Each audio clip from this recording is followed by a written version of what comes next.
નમસ્કાર ખેડૂત મિત્રો, આજે આપણે રીંગણીના રોપ વિશે વાત કરીશું.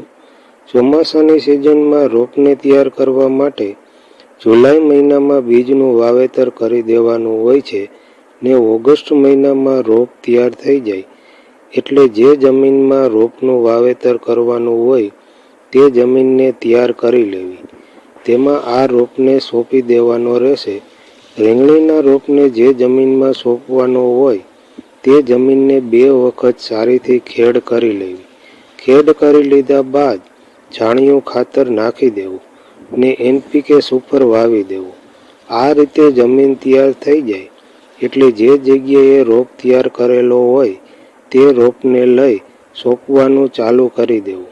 રોપ સોંપતી વખતે એક વાતની કાળજી રાખવી, એક છોડથી બીજા છોડ વચ્ચે 2 ફૂટનું અંતર રાખવું, જેના કારણે છોડનો વિકાસ સારો થાય ને ઉત્પાદન સારું મળે.